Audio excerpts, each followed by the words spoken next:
Ladies and gentlemen, we're going to talk Justice League this morning. Not very, very long, but we're going to spend a little time. If you look at my video, it says correcting the lies because we're going to deal with that. We're going to deal with it once and for all. First of all, let's get into some scripture, right? Because you know me, I always like to do some scripture. Now, John King, I want everybody to hear this. John King said I look like a Muppet when I do this. You know what I'm saying? Okay. Yeah, I do look like a Muppet. It's because of the camera, of course, how it captures you. I have a delay and all of that, so it strobes and stuff. And it's funny doing this. I'm a very animated guy. So I hope you guys are laughing at that because I can laugh at myself. And you guys need to laugh at yourself. You need to lighten up, okay? It's all good, man. But honestly speaking, yeah, I got passion for things, but when you see me actually moving animated, because I'm laughing at things, it's funny to me.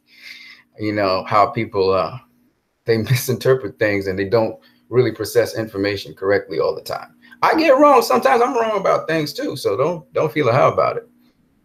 All right, let's get into some scripture now, some serious stuff, because life is a lot more serious than this. All right, so we're going through the Psalms. If you haven't realized, we're going through Psalms. We're kind of walking through them. This one is interesting. It goes like this. Almost all of these Psalms talk about deliverance from some evil thing, right? It says, listen to me, Lord. Please do not ignore me. Please hear me. Here's my complaint. This is my distress. The voice of the enemy, the oppression of the wicked. They say I'm guilty. They say I'm wrong. And in wrath, they hate me. My heart is ripped. The terrors of death, they come upon me. I'm afraid. I'm trembling. And horror has overtaken me. I said, if I had the wings of a dove, I would fly away. I'd get out of this. I'd be at peace. I'd wander so far away from this. I'd stay in a wilderness. And then there's the phrase Selah. Selah just means pause. Just quiet moment. Just for you to understand how the impact of it is on this person. It's like pause. Please just hear me out. You know what I'm saying? I would hasten my escape from the windy storm and tempest. I'm gonna stop right there. I could go on, but I love that I'm staying at this point. A point where there's anxiety, a point where there's distress. This person's crawling out because the pressure and the hate on this person is so intense. This person just want to get out of it. They want to get out of the situation. They're looking for a way of escape. And again, the enemy does not necessarily mean it's a person. It could be a mindset. It could be your own self. It could be the problems you are encountering and it's strong against you. You can be your worst enemy. But here I think David's talking about some other people who are plotting and planning his demise. I wanted to share that because I feel like, if I can be frank with you, things that really are worthwhile in the world, they come under attack, and they come under attack heavily. I've noticed that in this world, and that's just the way how the world works sometimes, there are the occasions when good things are celebrated for what they are. But it's interesting when you really push the anvil on things and make people really introspect, retrospect, reflect on themselves and the unpleasantries of themselves, people don't want to hear about it. And they will attack you for doing so, especially when you have to make somebody reevaluate themselves because there's unpleasant things about themselves they need to reevaluate. And those people don't like to be corrected like that. And I speak in a language you can understand. I can speak very spiritually. Like I can speak in spiritual language for you guys. And then all you guys gonna be saying, oh, he just a church head. So I don't talk like that. I talk in a language you can understand, that's relatable, right? You can't say I'm not relatable to you guys. You may not agree with me, but I'm relatable. You understand what I'm saying. So I noticed that, and I just love to stay at the point where this situation has not been resolved. This is a guy calling out for help. He's in distress. You talk about the drug addicts. You talk about the people who are challenged internally because they're doing something different and new, and they're being challenged at every step of the way in that process. I think about people who are trying to come out of a hole.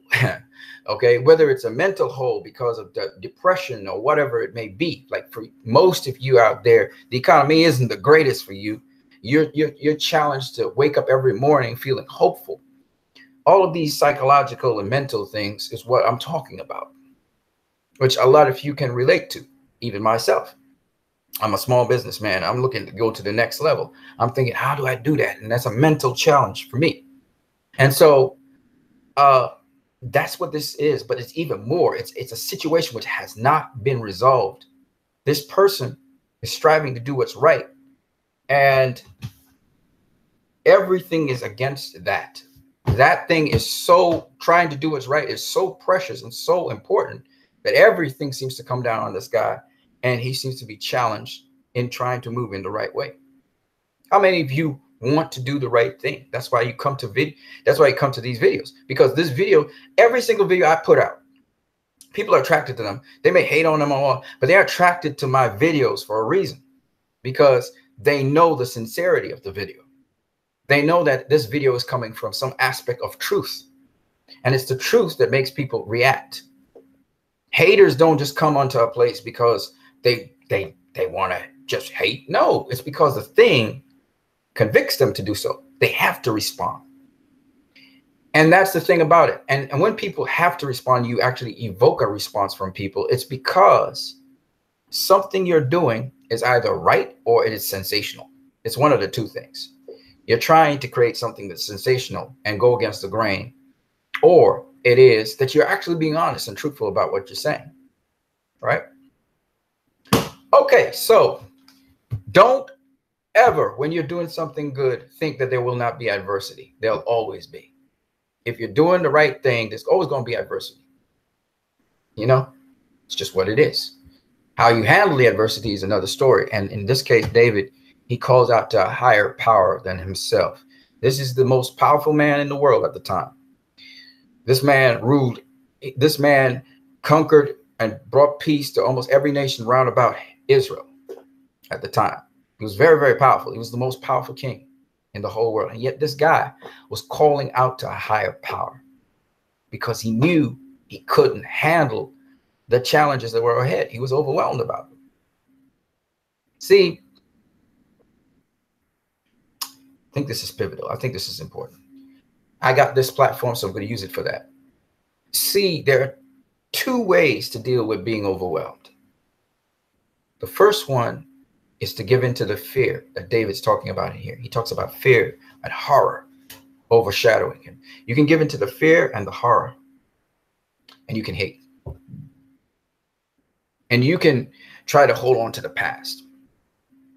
Or in your overwhelmed nature, you can look out for help. And you can combine and reach out to something else that's greater than yourself. And it doesn't mean something that's greater than yourself is necessarily what people consider God, but it can be a group, as in the Justice League, come together. Batman knew he could not handle this situation. It was overwhelming for him. He needed help, right? Something greater than yourself. There is something greater than us. And I like to say this, it's a little bit esoteric, but I'm going to go there. We are not alone. I hate to quote General Zod at this point in time, but we're not alone in this universe. We're not the center of this universe. And the sooner we can be at peace with that is the sooner we can talk about God. Because if you feel you are the pinnacle of creation, of existence, and you feel that everything serves you and everything was made for you, we can't move on. We can't really supersede where we are at as human beings. We have to reach for something. And I hate to say that way, because that's basically what the evolutionist disregards and says human beings always feel they need to reach for something beyond themselves. Well, that's just how we've been made. We've been made, I know, again, this is going into some controversial territory, but we have been created a certain way to aspire to things higher than we have aspired to the day before. And I love Cyborg because Cyborg epitomizes an evolution. And we as humans evolve mentally. Not necessarily physically, we've de-evolved physically, but mentally, we're starting back on that changing pathway upwards again. We've always been evolving. We've been evolving downwards for the better part of 6 millennia, but but we're at least getting back in touch with some of our ancient awareness. So I just wanted to say that, and you guys are like, well, who's this guy talking about all these crazy things? Well, yeah, I'm just an average Joe. Don't even worry about me. All right, so let's get into. Actually, this video is way too long. I'm going to do another video. Don't worry about it. I might even scrub this one because this is way too long. This is just too long. Look, I'm gonna try to keep it short and brief. I do short, brief videos. I do 15-second videos that cover a lot of stuff. But it's just, when it comes to me talking, God damn, I talk too long, man. I just talk way too long here. So I'm going to try and cut this, edit this video, turn it around. I need to go use the toilet. Then I need to go work. But I'm gonna cut this video and start back again. I know some of you watching this video, probably some of you hailing me out. I can't see you guys right now. And I'm going to try and just do it all over because I'm not focused. I'm not focused. Like, you know what? Hell with it, man. I'm going to roll on with this video. Y'all will be like, what the hell is wrong with this guy? I'm like, hey, we doing it on the fly right now. All right. We're doing it on the fly. So let me get into, again, the untruths about Justice League. And we're going to hit you. We're going to hit you with it live. All right. You watching this live, y'all. We're live. Some of you may be leaving comments. I don't know what's going on the other side because I can't see you. I'm coming up on Facebook now, so I can YouTube. Sorry, so I can see what's going on. Okay. There's nothing over here. Okay, good. Okay, but I'm gonna come up with my information right now. We are live, and we're gonna just go into it. I don't even know how many minutes went into this thing. I don't know.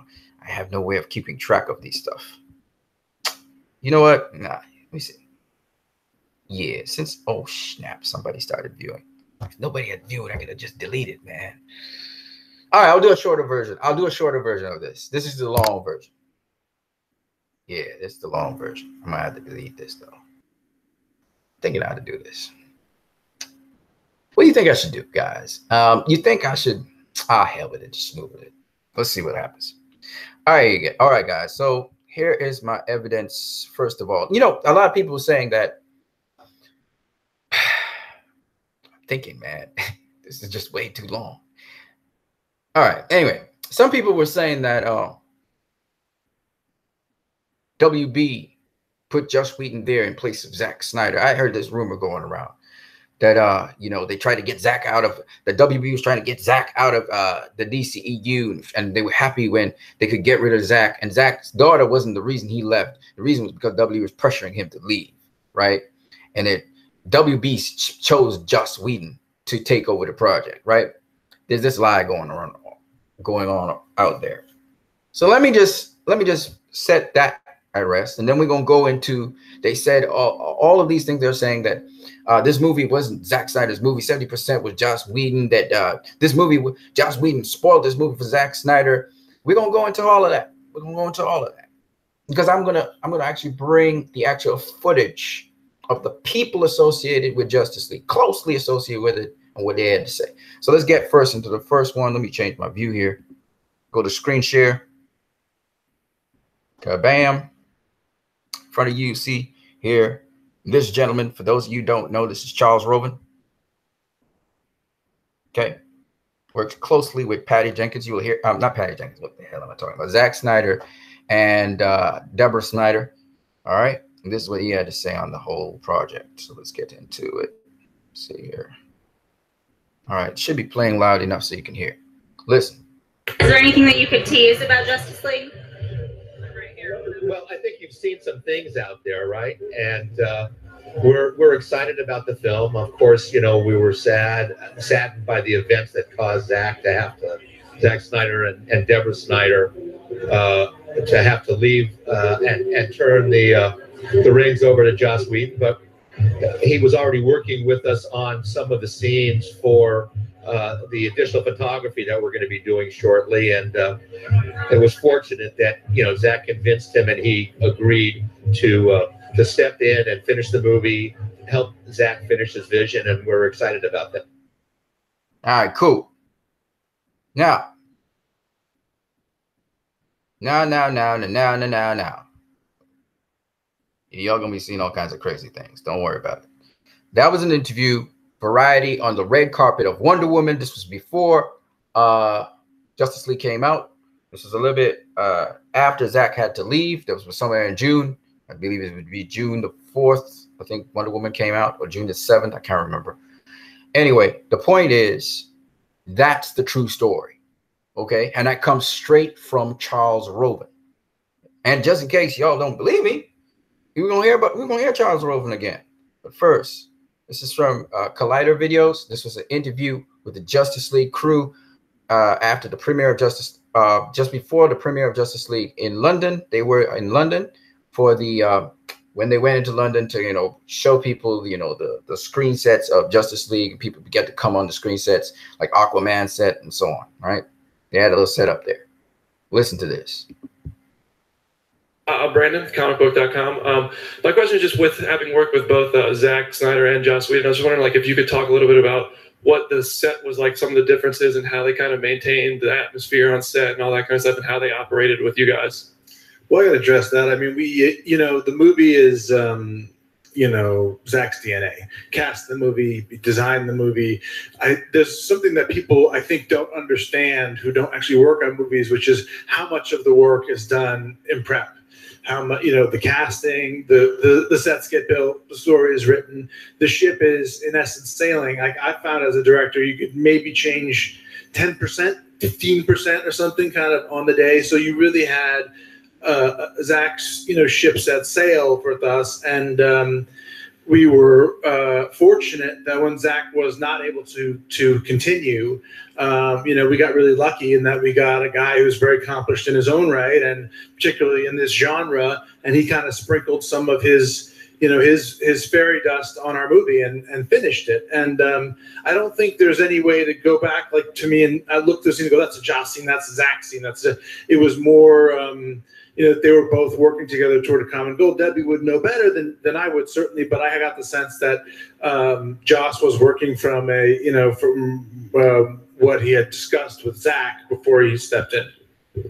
And for you guys up here, obviously, they've all kind of said how long of a process it was, and then having two directors working on the film. Can you talk about that a little bit? Just making sure that the vision that you guys had from the beginning, that you wanted as fans and for us as fans to see, finally came together. Yeah, I mean, listen, I think for us, this whole thing is so bittersweet because we had been working on this franchise for the past, you know, almost 8 years when we started developing the script for Man of Steel.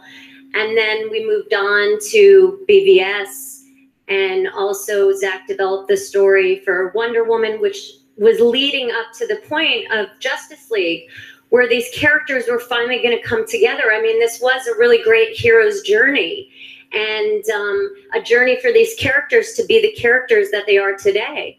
Now, that's a very important point that Deborah Snyder says there. She said, and this is the goal that Zack was brought in to do, and this is what Zack was doing, and this is what I've been highlighting. Everything I've been saying hasn't come from me. As a lot of people like to say, oh, but you're just a fanboy. You're the fanboy here. And I listen to people say so much stupid things, not understanding that I got the information from the actual people who actually worked on the film. So I am actually mouthing what they said.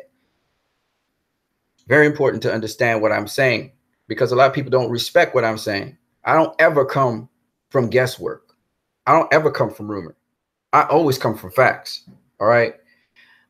Deborah Snyder is saying that the whole point behind this whole entire hero's journey was for you to see the characters as you know them in, you know, their iterations that you are aware of them as.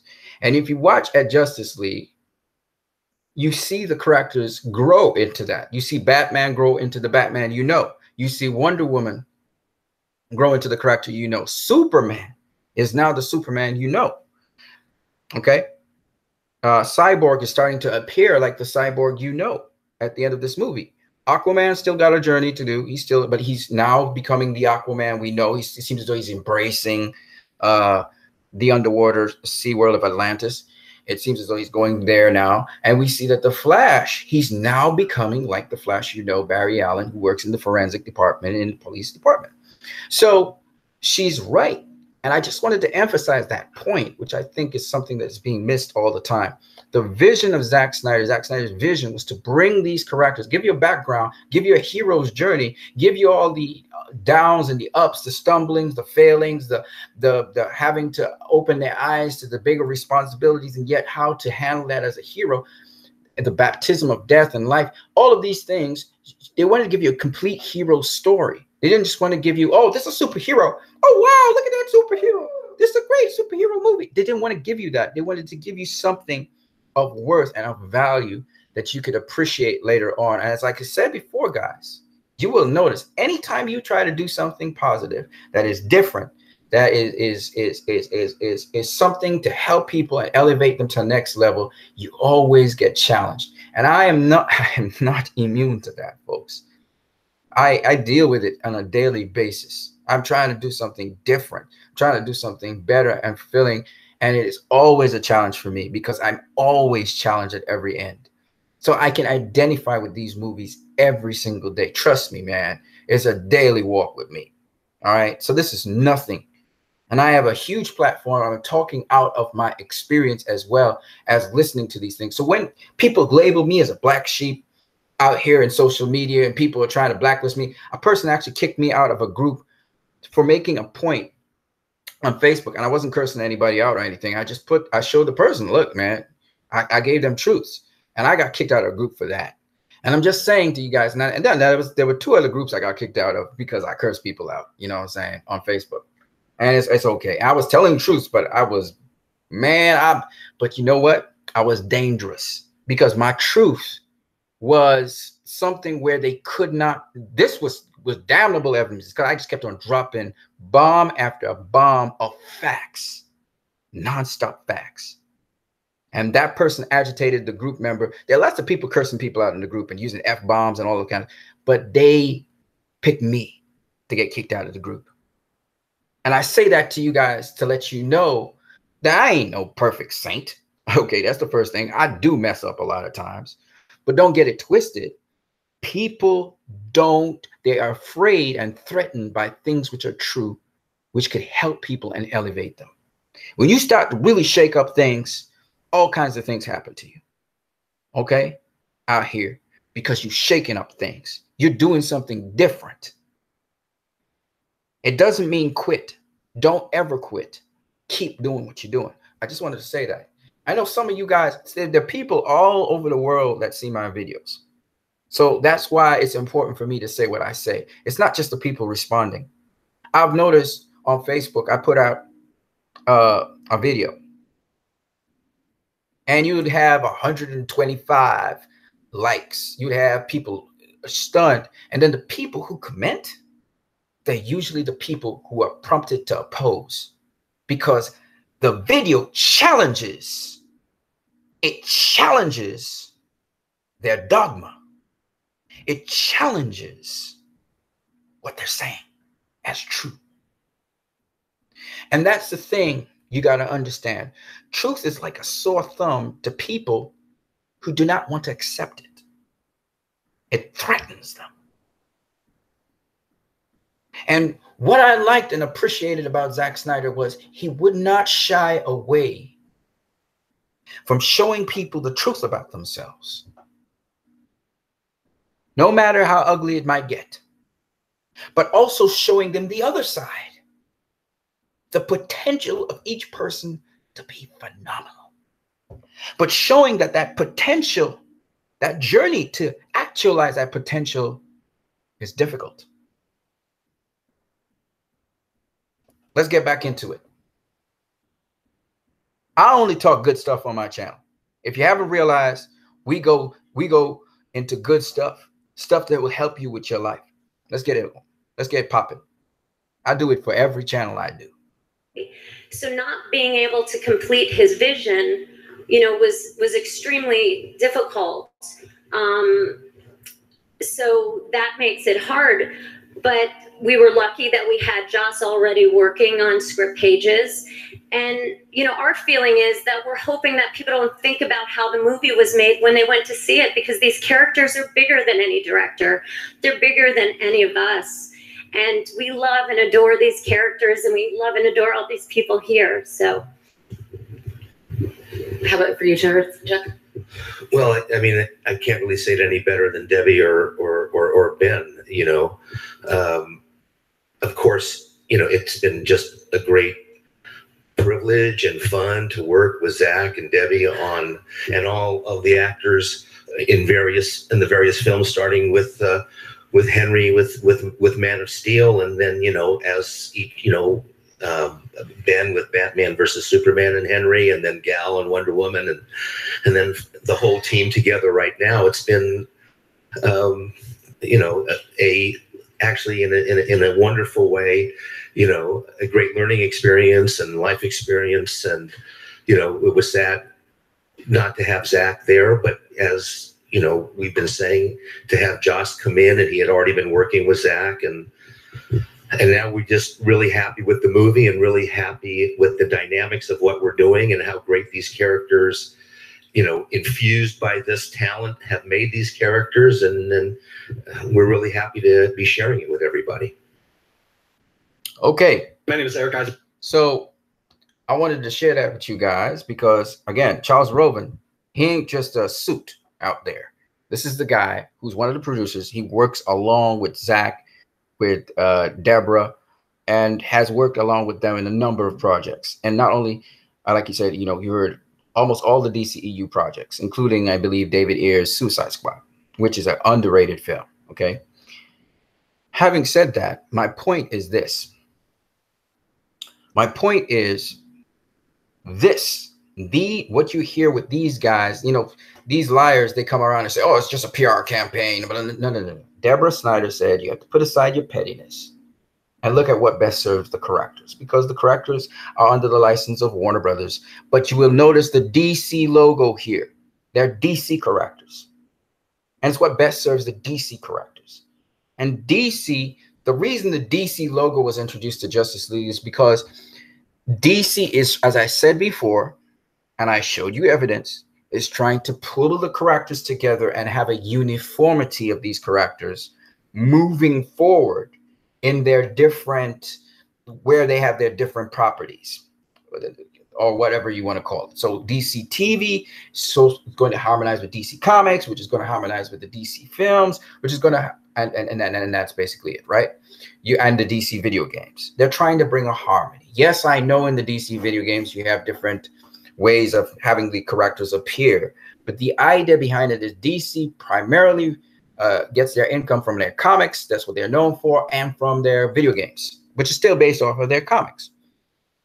So DC's trying to get a uniformity with their properties, which is why the DC logo was introduced on top of Justice League. This is what Jeff Johns and the DC people are trying to work towards. This is why Rebirth series happened the year with Batman v Superman. The characters in the Rebirth series resemble the characters from Batman v Superman. This is why Justice League Action, the characters resemble the characters from, again, Batman v Superman and Wonder Woman and so on. All right. They're trying to get a uniformity in how they tell their, and not how they tell their story, sorry, in the coreness of their characters and what they will appear like and look like.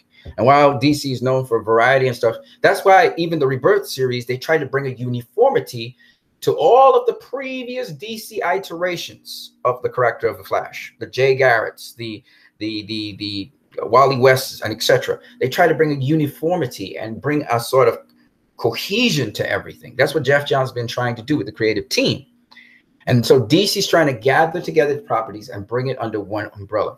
The reason why Danny Elfman kind of serves them more than Junkie XL, even though I think Junkie XL would have done a hell of a better job than Danny Elfman, is because DC's going for that, okay, comic book, the Justice League United feel. And Zack Snyder was pushing for that because we could tell he gives all these Easter eggs to us.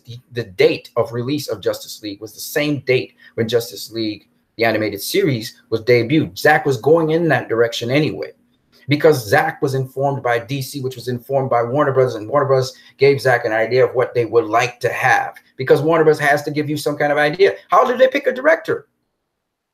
The director has to fall in line with their vision, right? So Zack was the guy that Christopher Nolan and David Goyer recommended to bring this vision to the screen to boost Superman. Zack was also the guy that was supposed to bring forth this trilogy. It was on a film by film basis that Zack was seeing how it would go, but they had a whole laid out plan, and Warner Bros. Has had a laid out plan for them since back in 2007. They've been trying to get this Justice League on the road. I'm just saying, because a lot of people just don't get it. They don't get it. They don't get it. So we're giving you the bigger picture, and I got to slap some people on the wrist for being bad. All right, because they misunderstood the bigger picture. And I'm showing you this film. I'm showing you this crew here because when you slap at Joss Whedon, you hurt all these people, including Zack Snyder. And we can't even talk about the thousands of people who worked on this project tirelessly. You hurt all of them. When you try to lash out at Warner Brothers, you're actually lashing out at a whole bunch of people. And there are people in Warner Brothers who do not have Warner Brothers' best interests at heart. That's why leaked footage is coming out. All right, we've seen this before when somebody in Warner Brothers allegedly talked about how Wonder Woman was a mess. People inside of Warner Brothers speaking as if, and now we have leaked footage. That's not right.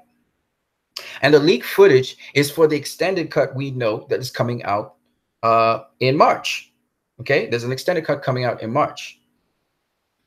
All right, we know this. We know it's going to be an extended cut of 15 extra minutes. It's not going to add to the story, so don't even worry about it. It's not going to add to the story, but it will give you some stuff for your fandom. Okay, for fandoms. Okay, and it's just amazing, like I said before. And I'm going to show you these things. This video is long, but I will show you. I will not tell you. I will show you, factually show you how much of the trailers was in the movie. In fact, there are certain shots. You remember Cyborg? We thought Cyborg was going up into the sky to fly. We thought the shot where you saw him coming out of this silo, he wasn't coming out of the silo. He was going into the silo. You know the shot where we saw Wonder Woman jumping down in this long tubular thing? Well, it so happened she wasn't jumping down. She was falling. And she cut a parademon in half when she was falling. You see, it's these things. I thought these shots were not in the trailers, and now I realized, oh my gosh, these are all trailer shots. Just I missed them because they were into, what do I say, intermediate scenes inside of the scenes of a movie. And trailers can cut things together a different way. And then there are shots in the trailer which were never meant for inside of the movie. One of the shots in the trailer we knew wasn't meant for inside the movie was when we saw the mother box in the clothes hanger vibrating, and Silas Stone seemed to see the vibrating mother box, and there's parademon behind him. There was never going to be a mother box vibrating in any clothes hanger or inside a clothes closet. You know why?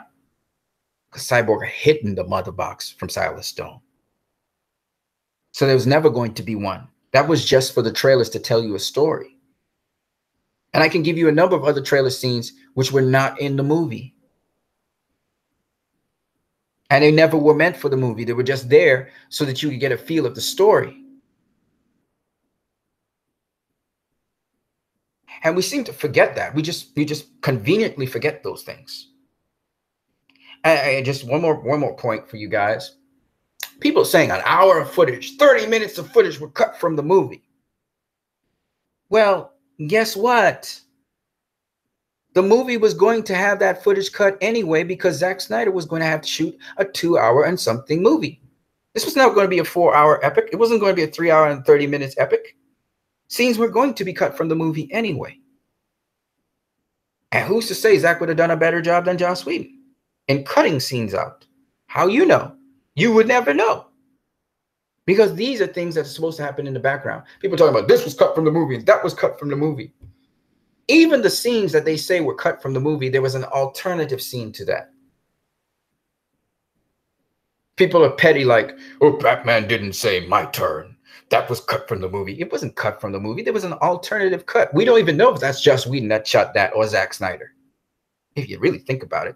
And like Ben Affleck said, Joss Whedon hardly shot full scenes. The only full scenes I think Joss Whedon actually shot was the very first scene in the beginning of the movie with Superman being interviewed by the kids, and the last scene at the end of the movie where Superman's racing the Flash. All the other scenes, Joss Whedon had little bits and pieces inside of there, but it wasn't, Joss Whedon didn't, I don't think Joss Whedon shot a full scene.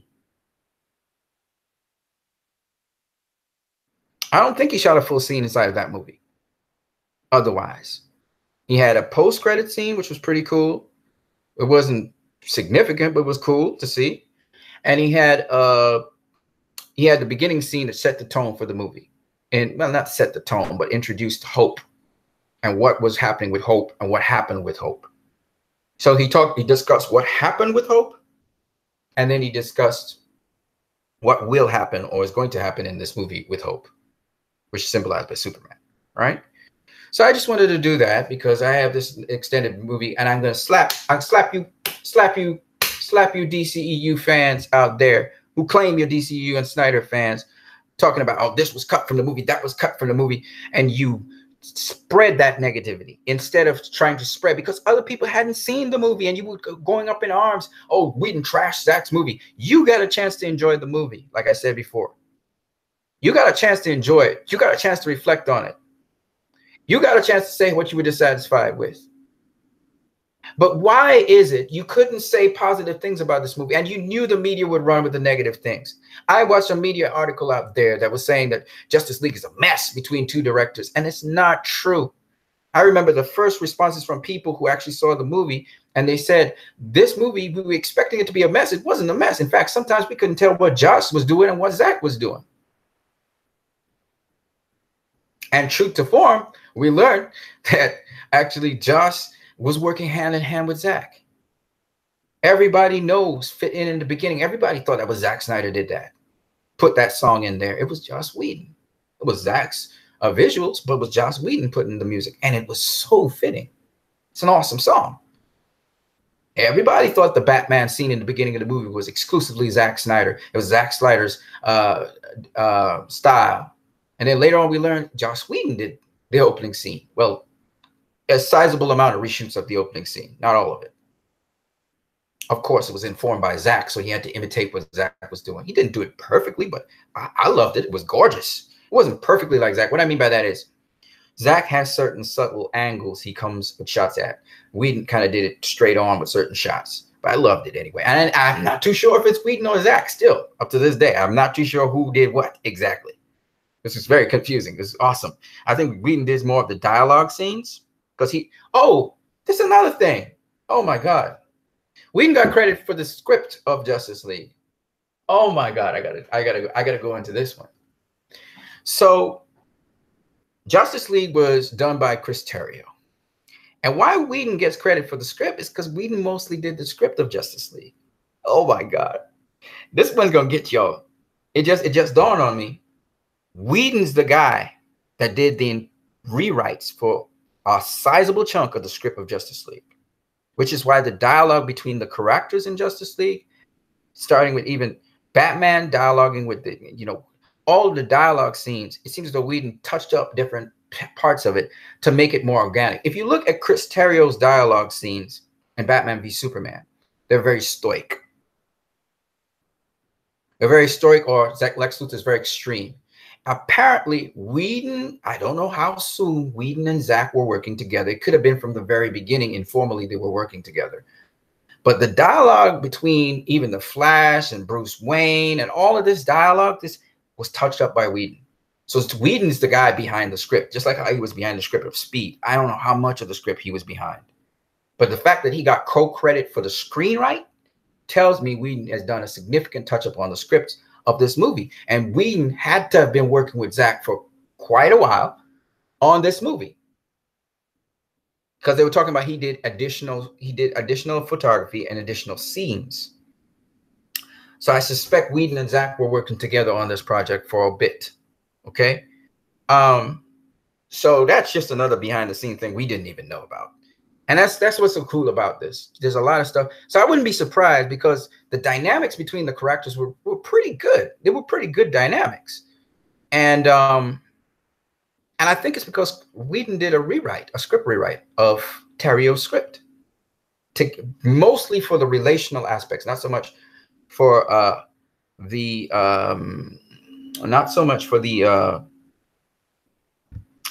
because people talk about the strongest part of this movie was the characters. And I'm thinking to myself, that would be Whedon's work, which is why Zack was cool with Whedon taking over and directing the film while he was in absence. But Whedon seemed to have been working with Zack on it for a while. So that could be the reason. Terrio, obviously, he did a lot of the script, but I think Whedon touched up on especially the dynamics between characters. I think he had a lot to do with it. Okay. Now there are, I would believe, some alternative cuts to the cuts we've seen. Not that Whedon directed them, but I think Whedon chose, because remember, when you're shooting film, you have tons and tons of footage. Okay. You have hours and hours of footage. So I'm guessing the final cuts of different things, like for instance, the Batman scene where you had the up close shot of Batman. We didn't get that. We got the side view of Batman, and it wasn't fully even focused in. It was kind of like blurred out. Whedon selected that shot for Batman instead of the straight up and down shot for Batman, because he knew what he was trying to tell in the story. So I think that those kinds of things, alternative cuts, alternative angles, and that kind of thing was going on in Justice League more than it was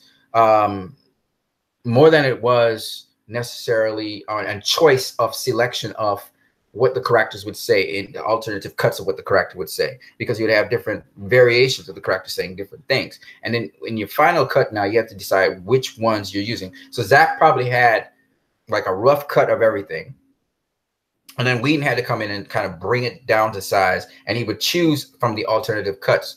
So the ridiculousness that I'm hearing people talk about, oh, well, Whedon, they did CGI on the Icelandic scene, and that's how Whedon was able to reshoot Aquaman facing Bruce Wayne. I'm like, no. That would be a waste of film. They already did about a bunch of different cuts of different alternative cuts of that thing. So he would pick out a scene from that. And of course, they added in the CG for the snow and stuff for the Icelandic thing, because when we see the actual shoots, we see that there was no snow, right? So they added that in, they CG'd that stuff in. But no, I think that Whedon didn't do much in those different scenes. He kept basically the integrity of what Zack was doing, but he just had slight different camera angles from certain shots and stuff like that. So, like, I know people don't really know too much about film. I don't know a lot about film, but because I've been involved in editing stuff for advertisements and stuff like that, and I deal with editing and all that stuff, I can understand why these are alternative cuts of the same thing Zack shot. And Zack got so much footage, Whedon just had to go through whatever he wanted to do of this. And there are hours and hours of footage of this movie that are condensed now into 2 hours. And it's okay, because that's what movies do. They do this all the time with movies. That's the thing I don't get with people. They do this all the time, folks. Okay? So I wanted to share this with you guys, because I feel like it's about time we tell the truth. And I decided to hit you guys with the truth. There's more truth coming. There's more truth coming. So many articles and so many things I have to say, because I don't appreciate people lying to justify themselves. Okay. Once again, I will make my statement very clear on where I stand with Justice League. Of course, I would love to see a director's cut with what Zack Snyder would do if he had completed this project. I would love to see that. Okay. And if he has the liberty of having time on his side, because when you're doing a home release, you can have different versions of the cut. So if he has the liberty of time on his side to tell the story, he can go ahead and tell it. But so I am happy if I were to see Zack Snyder just do a complete pure cut with just him doing what he does with his team behind him. That would be Junkie XL working with him, because Hans Zimmer is not doing nothing anymore. I would love to see that. All right, that's what was advertised in the trailers. Well, not the long version, but I'm just saying. However, having said that, this is where I stand on this issue, so you guys will understand me again. I never had a problem with people having issue with the movie and having issues with certain shortcomings of the movie. I've said it's a solid film. I've never said it's a masterpiece. I'll never say it's a masterpiece. BVS wasn't a masterpiece. It was a solid film. Okay? Having said that, this is my problem. My problem was people saw the movie, they enjoyed the movie, and then they give the people who are about to see the movie a distasteful feel by emphasizing and going into an outrage over things in the movie which were negatives, but they were not huge negatives like these people made it out to be. These people went into language which is hyperbolic.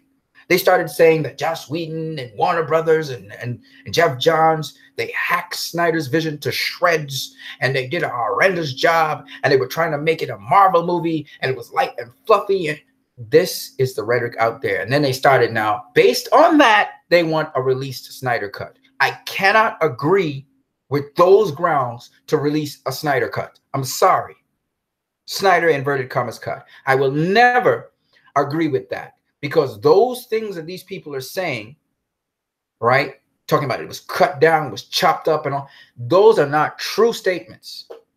They're not true statements. If you want to say you're disappointed that you didn't see certain things in the trailers in the movie, that is different to saying that you chopped up. Those hyperbolic statements were what tore this movie apart. Like, to the extent where the media was saying how it's a mess of a movie and it's a horrible movie, it's the worst of Snyder, it's the worst of Whedon. That's not true. But then again, when you have people who hate Whedon, and then you have the status quo who hate Snyder, what do you expect? And then you have people within the camp hating on the movie. If people within the camp had held the fort with this movie would have made it. And then next year, we would have gotten a Snyder cut. Inverted commas Snyder cut, what everybody's talking about. Now people are trying to demand a Snyder cut after you destroyed a film, you ruined the film, and then afterwards you want to demand another cut? Why would Warner Bros. Cater to that? Why would they cater to you? You spit on the movie they put out, which they tried their best to give you. They wanted to reach a wider audience, so they did not want the movie too dark. And I don't think they crossed the line and made it too light. And they took the characters seriously. So I don't understand. And you enjoyed the movie. The thing about it is you enjoyed the movie. That is what hurts me. What hurts me the most is you enjoyed the movie and then you make it something where other people will hate the movie when they go see it. Or they just don't go see the movie because of your word of mouth, which was horrendous. You weren't saying anything good about the movie. And then you say, well, I went and saw the movie. So you get to enjoy the movie and other people won't get to enjoy it? Selfish. It's wrong. And I stand on my principle that you destroyed this movie. Nobody else. You are to blame. Nobody else. This movie's still not finished its run. And there are a lot of people talking about release the Snyder cut. What Snyder cut? What Snyder cut? There is no Snyder cut right now. The only completed cut is a cut that's in the cinemas. And even if they add 15 minutes of footage, it's going to still be the cut that's in the cinemas. There is no elusive, different Snyder cut with Junkie XL's soundtrack on it. There is none. They were working on it to get it completed. And Joss Whedon finished it. And it will need money for Zack Snyder to finish the cut that would be exclusively his and Junkie XL's, which Junkie XL was working on as well. And I'm not saying Junkie XL wasn't working very hard on what he was doing, and what they did to Junkie XL wasn't wrong. Absolutely, it was wrong. I did not like it. But don't get it twisted. You cannot be coming around and saying that,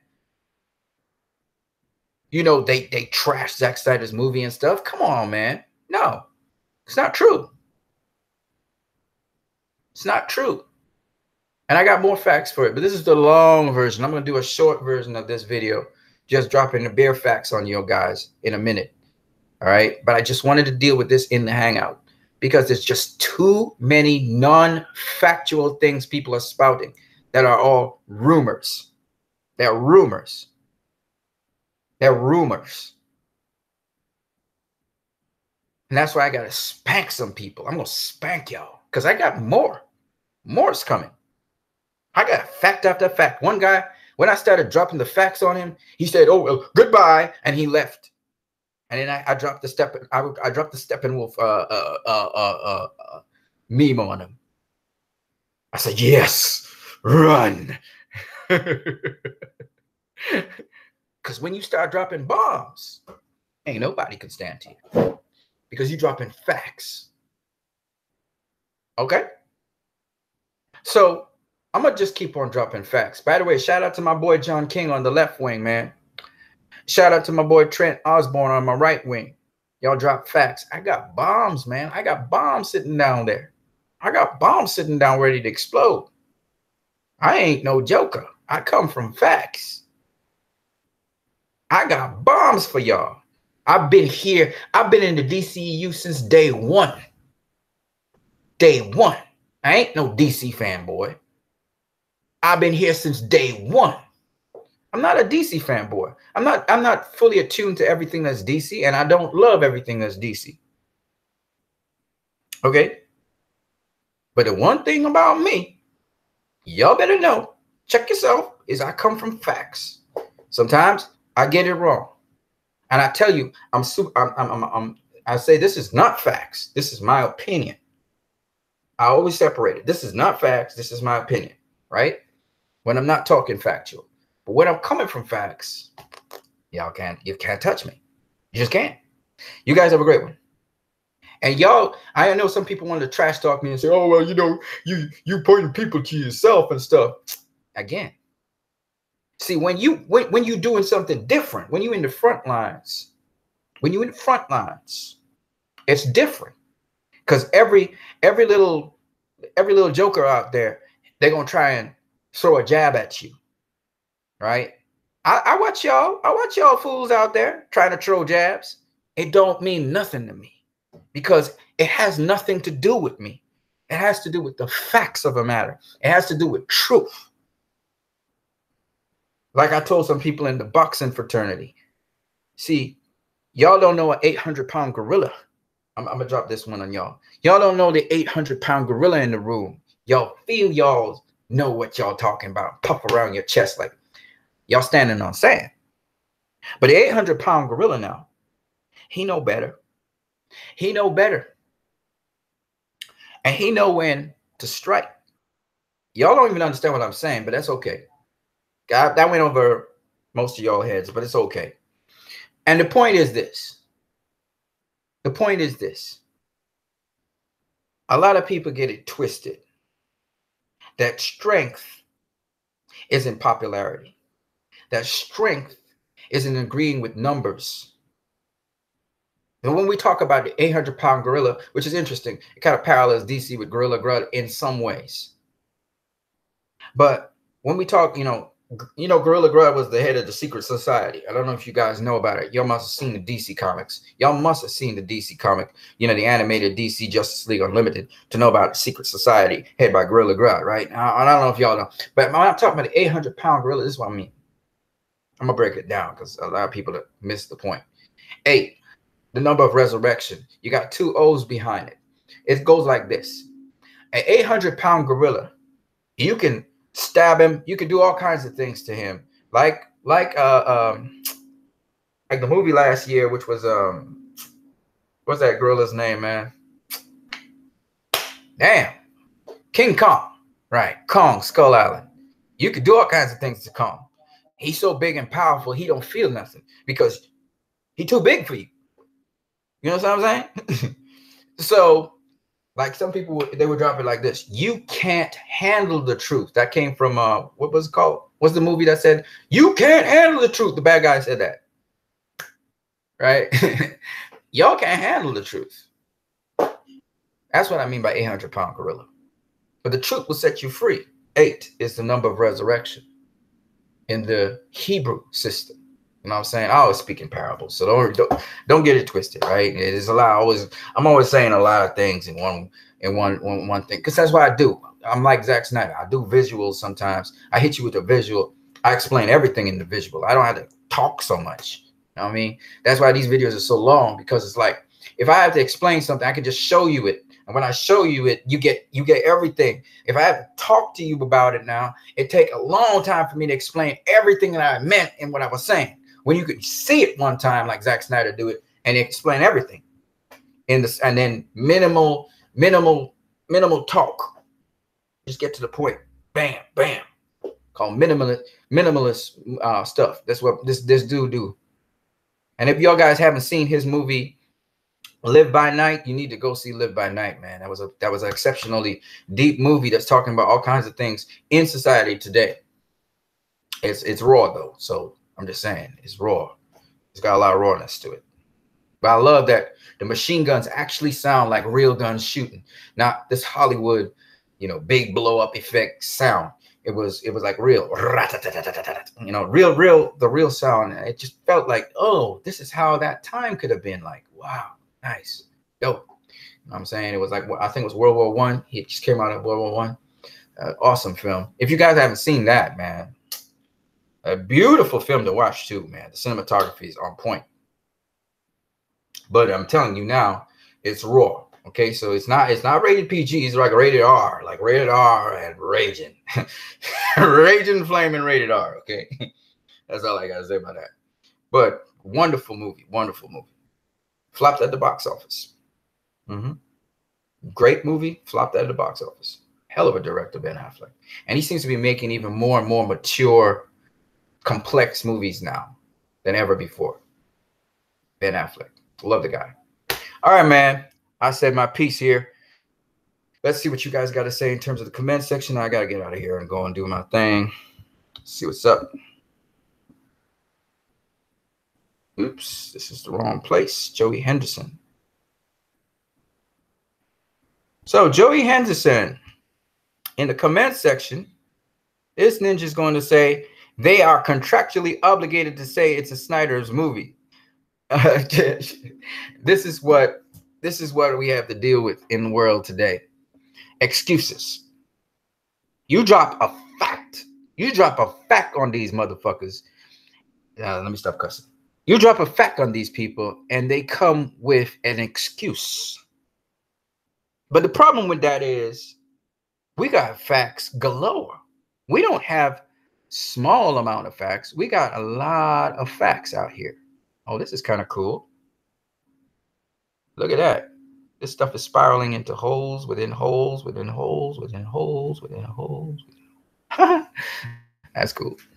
Yeah. So Joey Henderson, they are contractually obliged to say it's still a Snyder's movie. No, they're not contractually obliged to say anything. They're not contractually obliged to say anything. Zack Snyder, when he's speaking about his movies, he's not contractually obliged to say what he had to say about BVS. He straight up said up till the last week, the movie was longer. Zach he wasn't contractually obliged to say anything about BVS. No. And just because they're promoting a movie doesn't mean anything. No, this is about truth. And you go and you look at the movie, and it is 85 to 95% Zack Snyder's movie. We go and we compare it up with the trailers. These are facts. I'm not asking you. I did it. And I put out videos on it.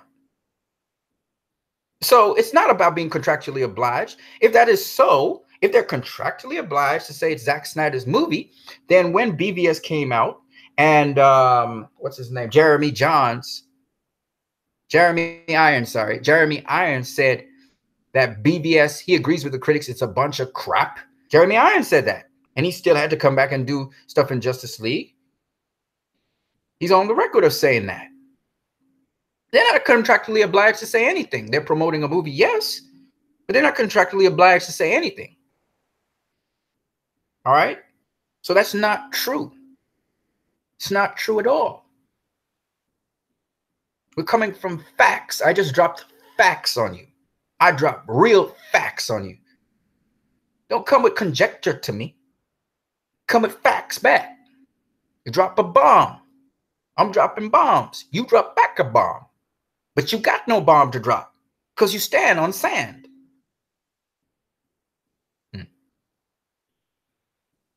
That's why I got to take out my belt and whoop you guys, because I got more.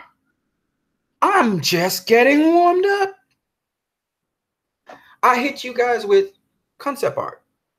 I hit you guys with behind the scenes footage. Well, that's on Facebook. I started exposing behind the scenes footage and lining it up with a movie. I can't do it on YouTube. You know, can't do it on YouTube. I love to do it on YouTube. People came up with excuses. I dropped the ideologies from BVS flowing into JL. I showed people that from the trailers. Well, actually, I didn't do this on YouTube either. I showed people on the trailers that 90% of the trailers were in the movie. 90% of the trailers were in the movie. Yeah. I showed people how much the behind the scenes footage was in the movie. And I tied it in with the trailers. And I showed word for word, note for note. Sometimes the angles will slightly change, but in sync with all the characters around them. Undeniable. I got so much to show you guys that supports that this is Snyder's movie. All right. It's not 100% Snyder's movie, obviously. Joss Whedon also helped him. But it's Snyder's movie. The one thing you guys cannot refute is truth. And I got my belt out to beat y'all because y'all are the reason this movie was ruined. Not Joss Whedon. Not Warner Brothers. Not Zack Snyder. Not Jeff Johns. Not John Berg. Y'all. So I got some whoopings to put on some of y'all. I'm gonna beat y'all left, right, and center. Dave the Film Johnny gonna get some. Film Gob, I didn't hear him saying much, but Dave the Film Junkie, he gonna get good share because he did a great job at hurting this movie. Sharing how much was cut out and what wasn't there.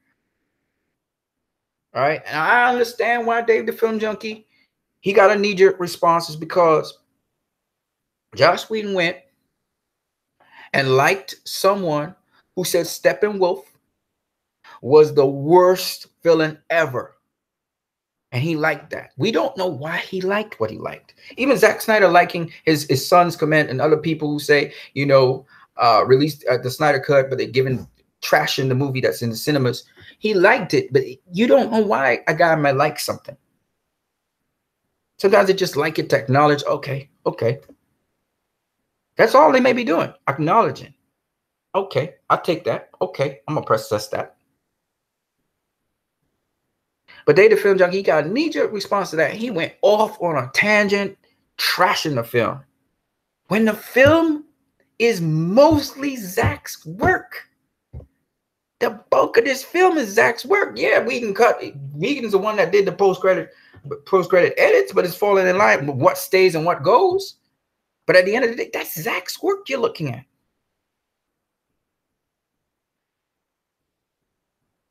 And his name, not Whedon's, his name is credited to the film. So now look how much of an idiot you look like. In history, people are going to look back at this film and say it was a Zack Snyder film. And they're going to say it was panned and people hated it. They might even say people hated it. Whatever. They're going to look back and criticize Zack for this film, not knowing the details. And when they look at it, they're going to say, oh, yeah, that's definitely a Zack Snyder movie. I can see why people didn't like it. See, that's the problem. Y'all don't think Y'all feel. Y'all don't think. Y'all feel.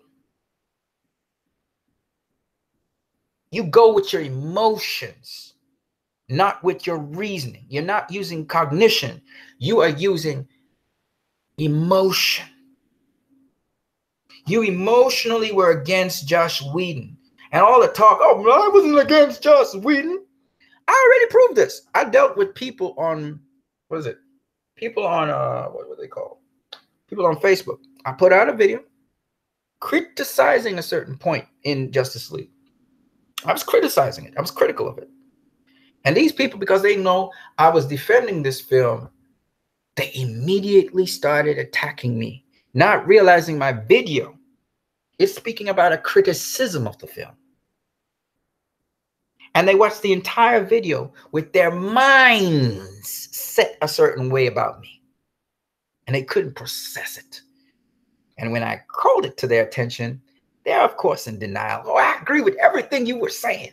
But they were just now saying, fuck me.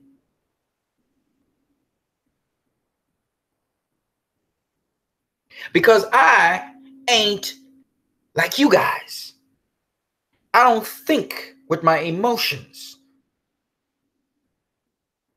No matter how I speak here, it's always coming from sound, logical reasoning based on facts.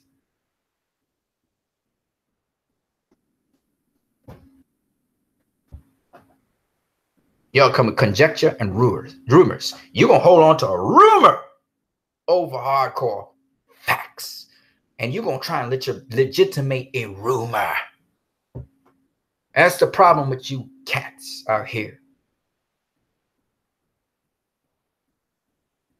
I already had this discussion with John King. People will watch at facts. That's why we have Trump as president. Even now, he ain't gonna be impeached. He's done a lot of impeachable things. He's not gonna be impeached because the people who support him are supporting him based on how he makes them feel. It is not based on facts about him and facts about the situation in America.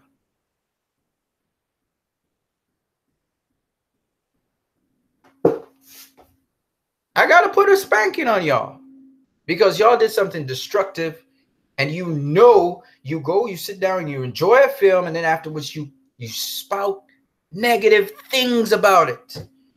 And it would be okay if you balanced it with positive things. But you have a hate for Joss Whedon, and you decided Warner Brothers and Joss Whedon and Jeff Johns colluded to destroy Zack's vision, and that's in your head. That's the narrative. You hold on to it as true. Everything else must fall in line with that.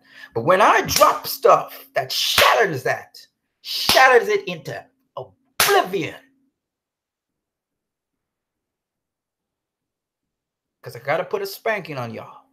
I shatter it into oblivion. Now you had nothing to stand on because it was only standing on glass.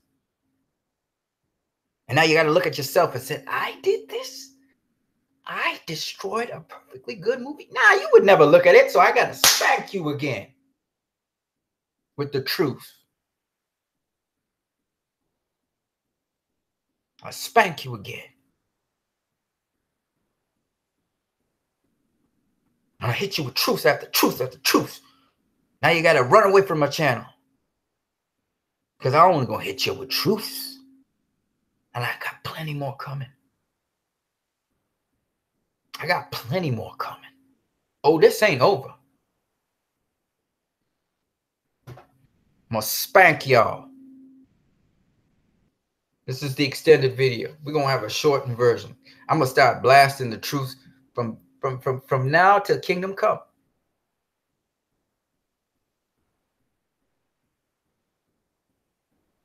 Because this will never, ever happen again. Never. Never. I'm going to take out my belt and beat all of y'all.